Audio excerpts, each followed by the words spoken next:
Antes de qualquer coisa, eu quero desejar a todos vocês um dia mais que abençoado e repleto do amor de Deus. E falar para vocês, gente, que as notícias de hoje realmente estão estarrecedoras. Vamos ter uma sucessão de bombas que vai cair todas no colo dos ministros do STF. Eu não tô falando só de Alexandre de Moraes, não.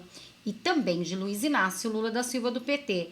Ao começar por uma declaração fortíssima diretamente lá dos Estados Unidos, um aliado de Bolsonaro, desafeto ferrenho, principalmente do ministro Alexandre de Moraes, que acabou de revelar uma verdadeira bomba.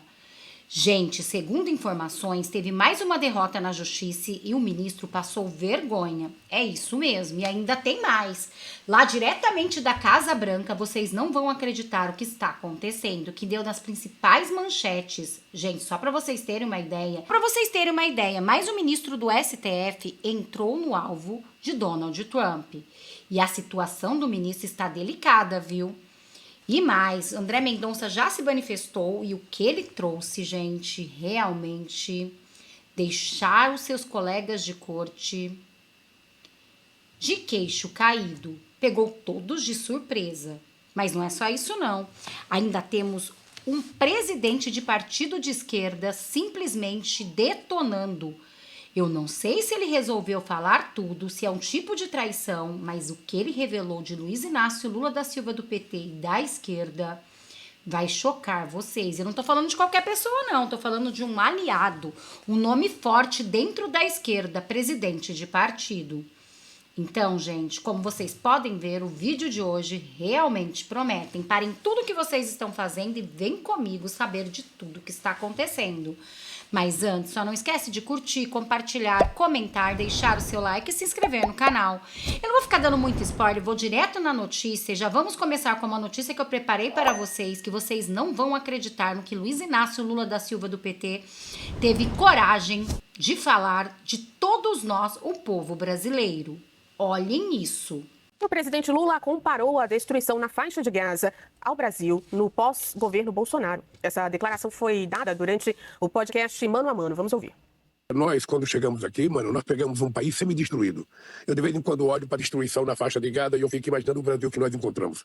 Aqui a gente não tinha mais Ministério do Trabalho, mais Ministério da Igualdade Racial, não tinha Ministério dos Direitos Humanos, não tinha Ministério da Cultura, sabe? Tinha sido uma destruição, sabe, sabe, proposital.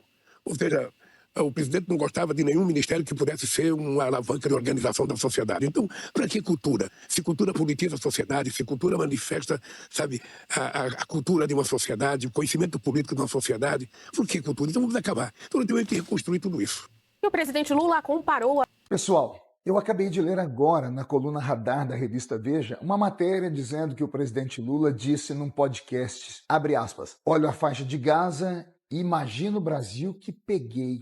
Fecha aspas. Sério mesmo? O presidente da República teve a ousadia de comparar o Brasil, um país livre, soberano, com instituições funcionando, com eleições regulares, com imprensa livre, com a faixa de Gaza, um território dominado por terroristas, que o governo dele insiste em não reconhecer como terroristas, num território bombardeado de noite, cercado por muros, esgoto a céu aberto e milhares de inocentes mortos? Que analogia vergonhosa é essa, Lula? O senhor, pelo jeito, não tem noção do que é uma guerra. Isso não é apenas uma fala infeliz, isso é uma declaração insana, desrespeitosa e distorcida da realidade. Presidente Lula, Gaza é governada por um grupo de terroristas que o senhor apoia, o Hamas. O Hamas que o senhor defende, o Hamas que persegue cristãos, que oprime mulheres e usa civis como escudo humano e assassina os gays, uma comunidade que aqui no Brasil sempre lhe apoia politicamente. O Brasil, ao fim do governo Bolsonaro, tinha redução de impostos, redução da violência, crescimento do agro, geração recorde de empregos e inflação sob controle. E o povo brasileiro patriota tinha esperança, Lula. O Hamas, caro presidente, lança foguetes contra civis israelenses. Bolsonaro investiu em hospitais, em infraestrutura, combateu a pandemia, vacinação e nunca atacou seu próprio povo. O senhor, presidente Lula, recebeu o Brasil com liberdade religiosa, economia organizada e instituições de pé. O que o senhor está fazendo com isso? Absolutamente nada, a não ser aumentar impostos e continuar neste revanchismo que custa a nossa estabilidade. O mundo nos vê com desdém por causa do seu apoio aos ditadores e pela péssima performance da sua esposa, que nos envergonha diariamente. O seu governo esquerdista e os seus puxadinhos vivem tentando controlar a mídia, a internet e promovendo perseguição aos adversários políticos com a anuência de parte do judiciário, Lula. O senhor fica tentando reescrever a história, dizendo que herdou um país em ruínas, mas se esquece de que o senhor, presidente Lula, saiu da prisão recentemente após ser condenado por corrupção, liderando o escândalo do Mensalão. Nunca se esqueça disso. Comparar o Brasil a Gaza, presidente Lula, é desrespeitar 210 milhões de brasileiros, é zombar da nossa dor, das famílias que lutam aqui, que produzem e vivem com fé nesse país. E comparar Bolsonaro a Hamas é ainda mais absurdo, é cruel, para não dizer pueril. Isso é de uma incoerência, uma insensatez. Quer discordar politicamente dele? Tudo bem, mas colocar o ex-presidente Jair Bolsonaro, democraticamente eleito, no mesmo nível de terroristas assassinos, é no mínimo perverso. Portanto, o senhor precisa lavar a boca. Presidente Lula, respeite o Brasil, respeite Bolsonaro, respeite o povo e respeite a verdade. Porque o Brasil que você pegou não era Gaza, era um país em reconstrução, com milhões de brasileiros acreditando em algo que o senhor parece ter perdido há muito tempo. Camarote, segundo eles, Bolsonaro não existe mais. A pergunta, por acaso Bolsonaro morreu? Olhem o que eles disseram. Mando muito a disputa à reeleição. Ele já tinha dado uma fala recentemente, na semana passada, quando ele esteve em Minas Gerais, muito parecida, vamos derrotar a extrema-direita e tal. É um erro para qualquer governante antecipar tanta eleição, porque tudo que ele faz a partir de agora é palanque. Né? E ele vira alvo também. Ele está em palanque. E hoje ele dá algo... Eu acho, ao invés de estar apresentando propostas, eu conversei com alguns ministros do governo, avaliam que muito melhor seria estar com agenda positiva, mostrar propostas, do que estar rivalizando. Então, o fato de estar rivalizando e chamando de extrema-direita o adversário é um fato que mostra uma ausência de propostas do governo e um vazio de propostas. O que resta é repetir essa polarização que teve com Bolsonaro em 2022, sendo que não existe mais Bolsonaro. E aí vem o segundo... Não existe mais Bolsonaro. Olhem o que ele falou. E aí vem o segundo movimento, que não existe mais Bolsonaro. E aí vem o segundo movimento do presidente Lula hoje, que ficou muito claro. Ele passa a nominar o que ele está chamando de extrema-direita. O governador Tarcísio, de São Paulo, o governador Ratinho Júnior, do Paraná, o governador Caiado, de Goiás, nessa mesma entrevista.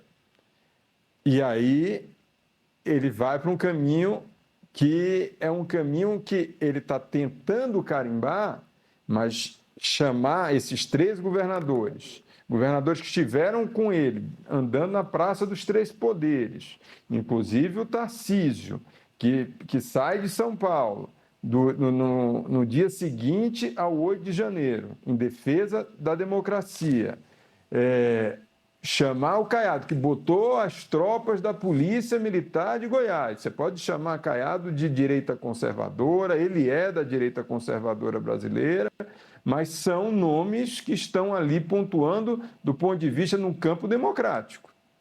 Então, o presidente Lula, ele tenta fazer esse carimbo nesses personagens. Ratinho é visto como centro-direita, mas ele tem PSD, mas ele tenta fazer esse carimbo justamente porque ele não tem mais o Bolsonaro. Então, ele está forçando uma estratégia na ausência do que tem para apresentar.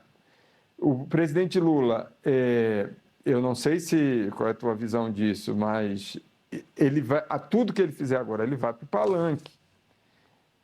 E todas as ações dele, a partir de agora, vão ser eleitoreiras. E agora, gente, olhem isso. Simplesmente o que vai falar este aliado de Lula, presidente de partido de esquerda, entregando todos de bandeja.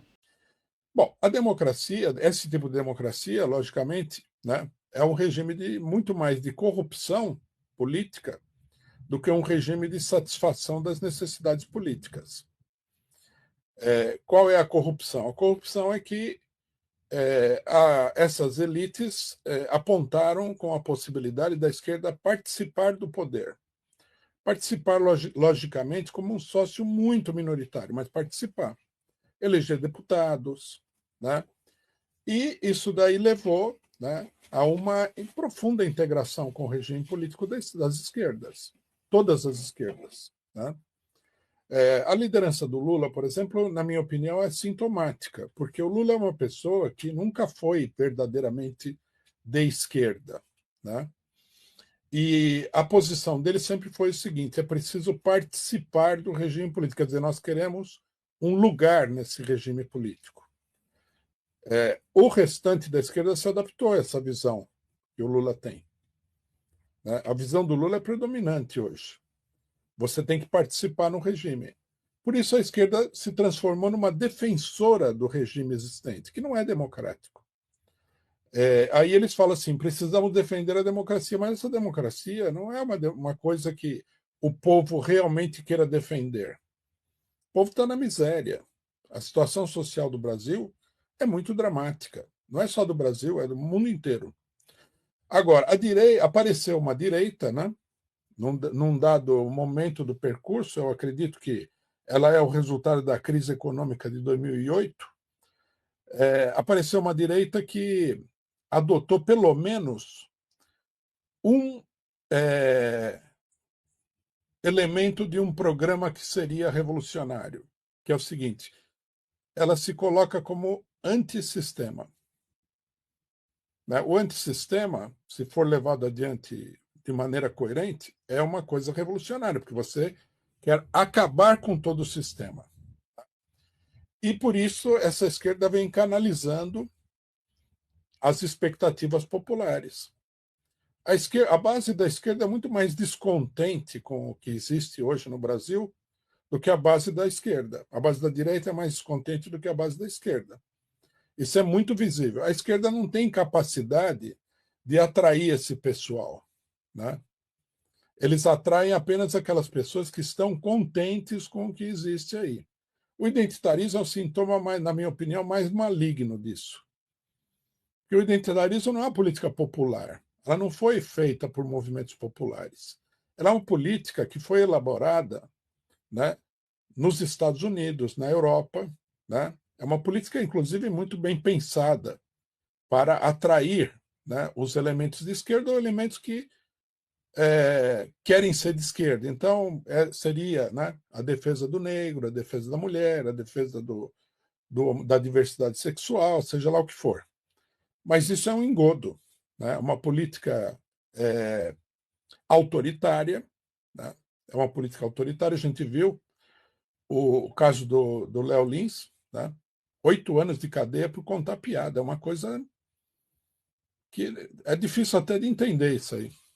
Urgente, André Mendonça diz que Jesus vai transformar nosso país pelo poder do Espírito Santo. Aspas, ele quer transformar também o nosso país pelo poder do Espírito Santo, mudando o nosso caráter. E agora, gente, olhem o que disse esse presidente de partido de esquerda entregando de bandeja Luiz Inácio Lula da Silva do PT.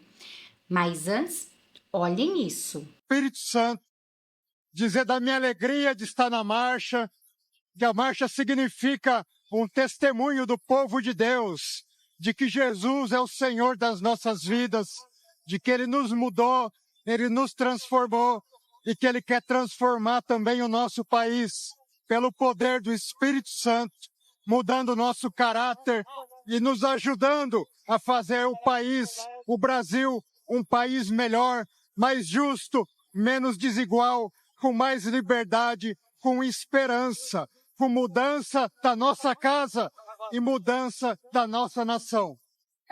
É isso, gente. Só Jesus para mudar toda a nossa vida. E agora vejam isto. Segundo informações, mais um ministro do STF está no alvo de Trump. Bomba, Toffoli na mira de Trump. Pode ser sancionado. Olhem isso. E quem vai dar essa notícia é a Metrópolis, tá, gente? Advogados que representam a Trump Media, ligada ao presidente dos Estados Unidos, Donald Trump, criticaram duramente uma decisão do ministro Dias Toffoli que resultou em centralizar as investigações nas mãos de Alexandre de Moraes. As críticas fazem parte de um processo que a empresa move contra Moraes nos Estados Unidos. No documento, os advogados questionam a abertura do chamado Inquérito das Fake News, iniciado por Toffoli em 2019. Eles alegam que o ministro agiu após ser citado em uma reportagem que o associava à empreiteira Odebrecht e à Operação Lava Jato. Segundo os representantes da Trump Media, o STF usou um artigo do seu regimento interno, geralmente reservado para questões administrativas, para abrir uma investigação criminal sem o aval do Ministério Público.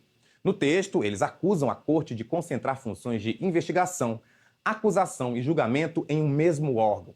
E citam que uma das primeiras ações de Moraes foi determinar a remoção de uma matéria sobre Toffoli, sob pena de multa. O documento é assinado por 6 advogados americanos e já chegou às mãos do secretário dos Estados Unidos, Marco Rubio. Por enquanto, apenas Moraes está no foco das sanções que o governo Trump estuda impor às autoridades brasileiras. A expectativa de que outros nomes entrem nessa lista, como o do procurador Paulo Gonet. Ministros do STF afirmam que as sanções não vão alterar a atuação da corte, que segue firme em processos como os que envolvem Jair Bolsonaro e a regulação das redes sociais. Derrota de ministro do STF acaba de acontecer. Eu vou trazer todos os detalhes e destaque para vocês desse vídeo.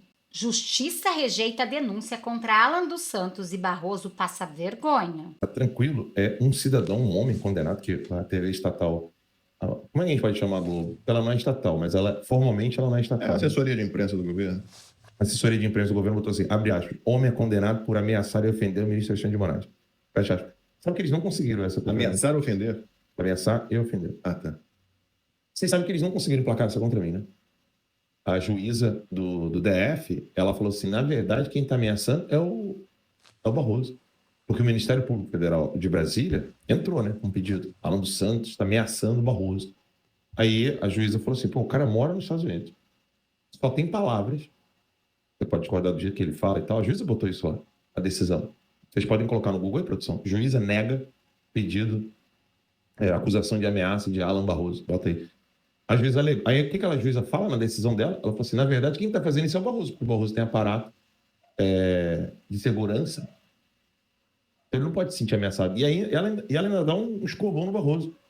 Falando o seguinte, pô, eu sou juíza, pô, volta e meia aqui, se alguém me xingar e achar que eu estou sendo ameaçado, então eu vou ter que fazer isso todo dia. Tá aí, a juíza rejeita denúncia contra Alan dos Santos por ameaça e incitação ao crime. Né? Rejeitou a juíza. A justiça do DF, né? E aí esse pobre infeliz lá de Mossoró, Rio Grande do Norte, né? Olha lá, magistrado. Olha o que a juíza falou. Olha isso aqui, abre aspas. Um magistrado não pode, nem deve ser facilmente intimidado, especialmente se o for da mais alta corte de justiça desse país. Fecha aspas. Isso aqui está na decisão da juíza, onde o Barroso queria me enquadrar nessa brincadeirinha de ameaçar. Porque, cara, como é que eu vou ameaçar o Barroso? Tudo bem, assim, o Barroso pode ter as fantasias dele, mas não chega até o Brasil lá, pô. Porra. Isso já nem é mais fantasia erótica. É loucura, cara. Tudo bem, o cara pode falar assim, não, mas o pai do Alan é negão, tal, a família veio lá da África. Mas não chega até o... O negócio são quilômetros lá, pô. Pelo amor de Deus, isso já é loucura. O cara tá acreditando nisso, Max.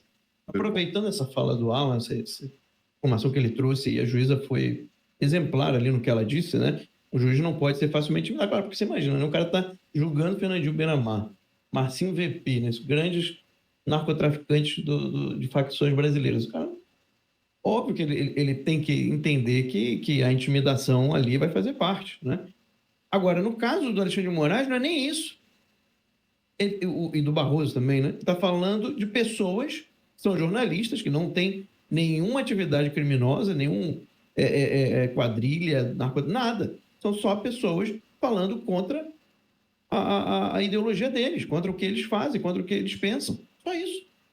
Não existe uma ameaça física. Não existe nada.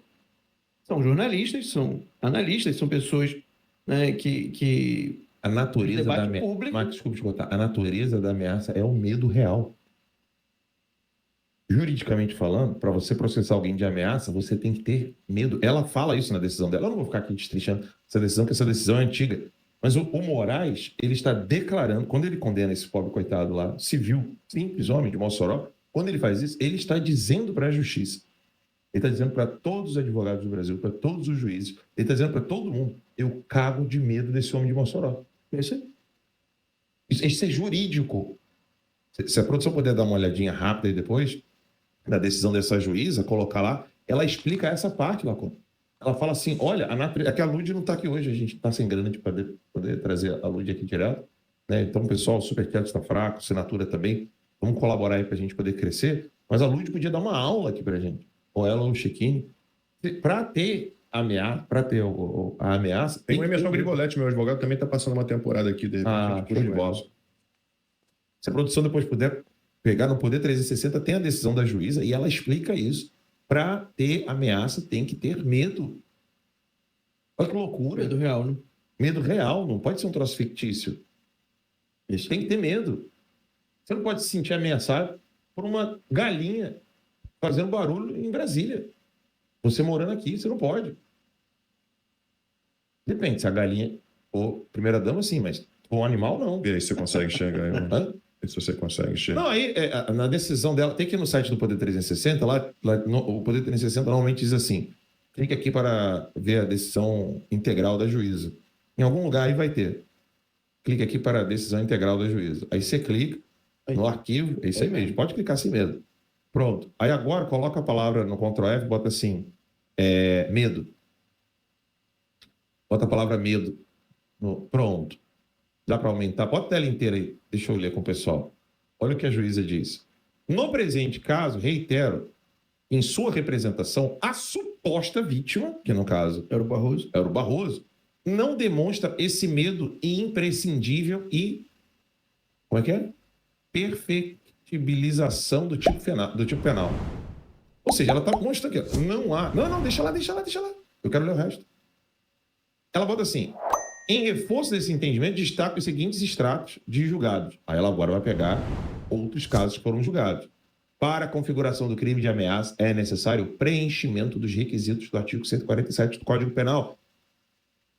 Que o mal seja injusto e grave, apto a intimidar a vítima, tratando-se de uma discussão em que os ânimos estavam exaltados e a suposta ameaça foi proferida impulsivamente, sem a seriedade e idoneidade que caracterizam referido delito. A conduta é típica, ou seja, é uma conduta típica. Não, calma, vai ter mais, desce ali. Não, mas só isso bastava. Aí ela fala, ela bota ali, crime de ameaça não caracterizado. Aí ela botou outra decisão ali. Não vislumbro na ameaça denunciado tipo penal contemplado pelo nosso código, mas um impropério. Isso é uma outra decisão, tá? Que não tem nada a ver. Ela fala, uma bravata daquele que está contido e que é afastado do local para não brigar.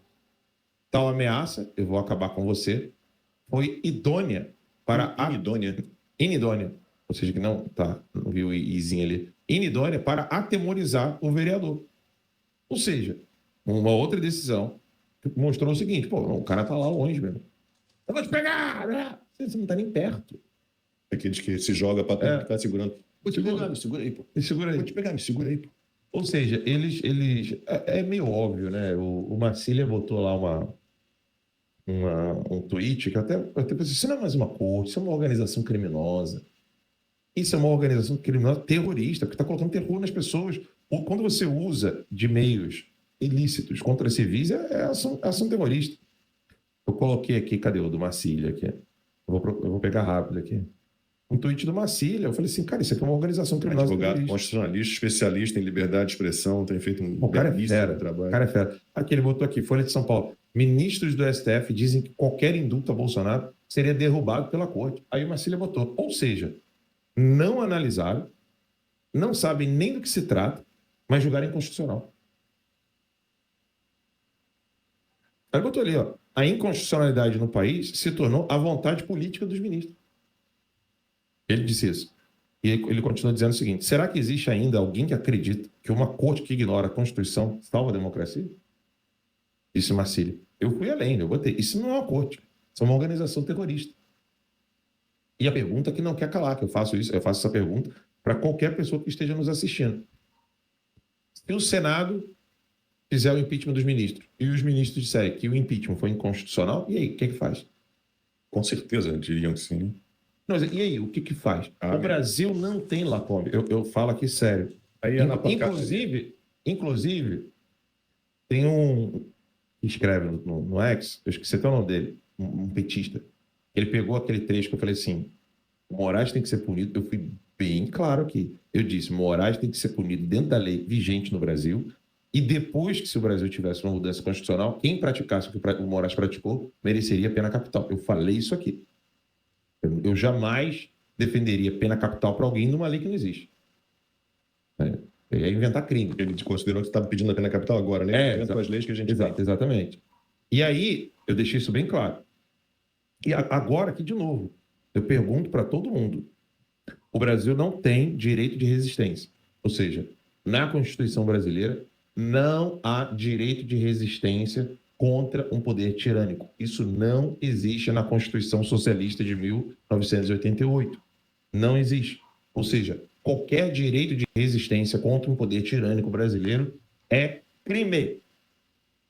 De acordo com a Constituição de 88. É crime. Gente, é sobre isso. E agora olhem esta notícia que abalou o Brasil. Morre Francisco Coco, um dos maiores galãs da história da TV brasileira, aos 91 anos. O ator construiu sua carismática identidade com uma galeria de papéis marcados pela voz grave e rouca e por seu charme viril.